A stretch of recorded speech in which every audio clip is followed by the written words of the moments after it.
So we're gonna talk about real quick. I want to talk about homicide when it comes to training at the range, firearms training. There's intentional homicide and negligent homicide, and it can happen, right? We went over different videos about safety. We talked about, there will be tests. You're given an exam. The state's requirement, specifically in the state of Arizona, that you're actually given an exam with reference to,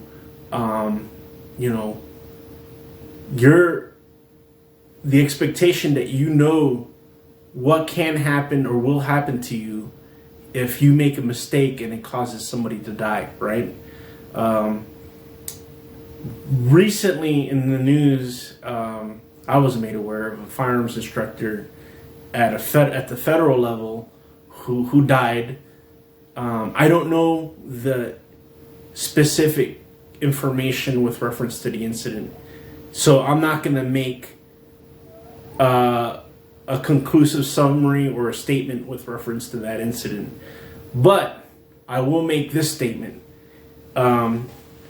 My wife, if I die on the range, I don't want her to go on the news and tell the news that it was nobody's fault and it was just a mistake, because that's not how that works, okay?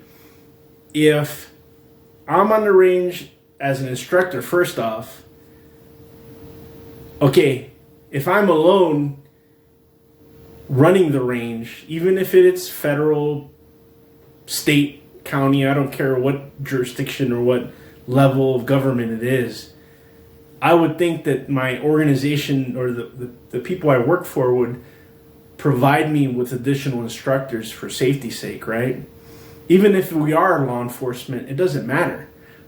Just to maintain that continuity of safety and to make certain that the range is being run right, that the right amount of instructors are there, safety instructors. One.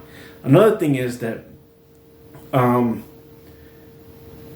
when you have people that are professionally trained in using firearms at the Federal Law Enforcement Training Center, which is one of the best training centers in the world when it comes to firearms training, and they make a mistake and somebody dies as a result of that mistake, whether they be just qualifying with a firearm, I don't think so. I think so if I were to be running a range and I get unintentionally killed as a result of an error or mistake, I don't unless a gun blew up in my face or something mechanical occurred that was outside the scope or control of the student or the person qualifying or the instructor. That's something different. But if it's something that's safety related,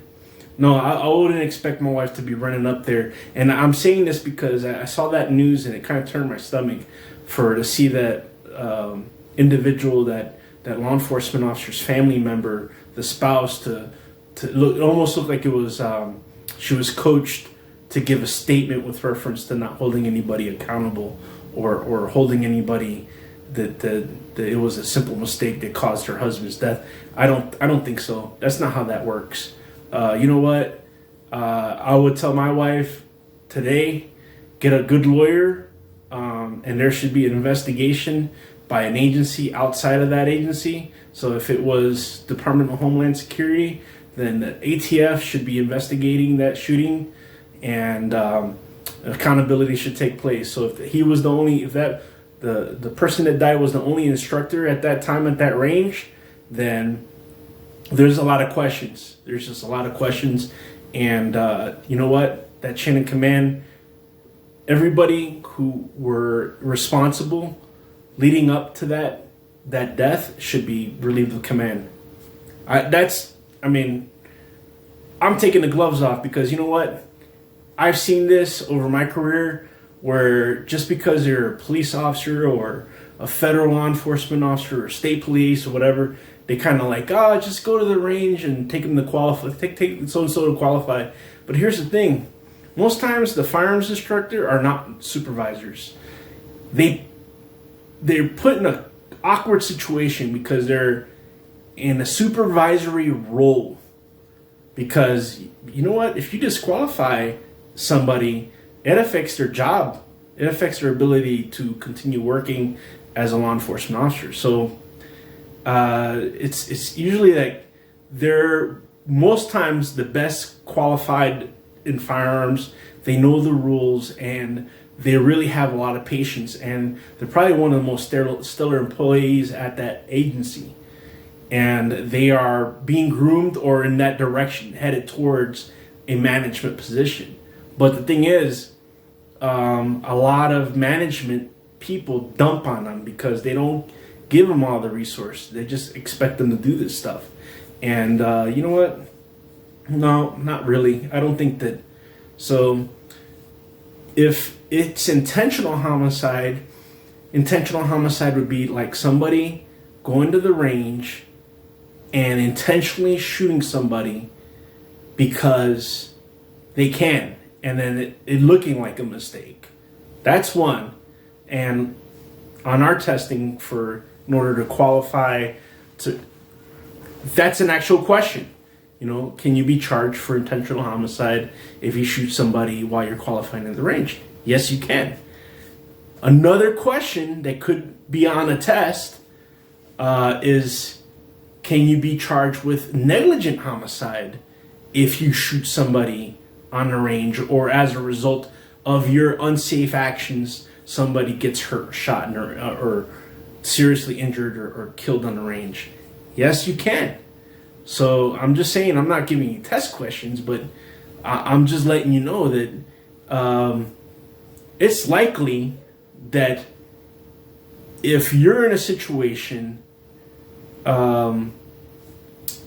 and you have been trained for many, many years, that you went through a police academy, a corrections academy, and you have more than so many hundred hours of firearms training, and somebody dies as a result of your inaction or your unsafe behavior, then one, you shouldn't be doing the job that you're doing right now. Another thing is that you should be like put in jail. Like, you should be charged with a crime and you should be stripped of any authority. And you know, that's just the way I look at it, and a lot of people in law enforcement look at it. If you don't agree, you know, post your comments. I'm not, you know, Monday morning quarterbacking anything. I'm just looking at it as it is, because, you know, for someone to die at a qualification or a training range, and it's not close quarter combat training, CQB. It's not any type of marine water operations training. I mean, these guys are like, I think they work at the airport and they check bags or something. You know, maybe they do train for stuff like active shooters kind of stuff, but you would think that they would have all the proper safety stuff in place in order to prevent incidents like this to occur. They have the budget for it, obviously. You know, if the money's not being spent on them having the appropriate amount of instructors to get what they need to get done, then obviously somebody needs to be held accountable. So for me, one life is too much, because that law enforcement officer to me is a brother. If it was a female, a sister. It's somebody to me. It's somebody very special, somebody that put their life, their career was all about serving and protecting, and they went home every night, and they left home every day, not knowing what could happen to them at work. You know, when it came to dealing with the public, with dealing with potential threats, terrorism, but not being hurt as a result of a work-related issue when it comes to coworkers or unsafe behaviors. So, you know, like I said, it's just how I see it. if you train with me, if we're at the range and you do something unsafe, we won't even get to that point.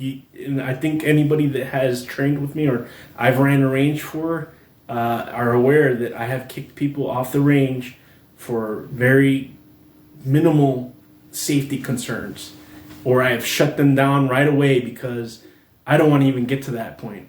I hate to say it, but most times is the civilians are the safer ones because they tend to be a lot less, they don't take it for granted, where law enforcement and people in security that have been doing it for a long time tend to take some of the safety things for granted at times, and the result of that is having serious incidents. So anyway, those are my thoughts. Negligent homicide or intentional homicide, that can be a charge if you're on the range and you do something dumb or you do something intentional. You get in a fight argument or something and it escalates and somebody gets killed or injured. I mean, it can happen. So, you go to train safe, have that training mindset, and always, in order to have a good time and enjoy yourself, always have your safety portfolio in place and do things and follow directions. And like I even tell folks that this includes when I train my children, adult children at the range, put your ego in the bag. We're doing training right now. Okay, so if you don't feel like you can put your ego away, then we don't do training, because that's the first thing you have to let go.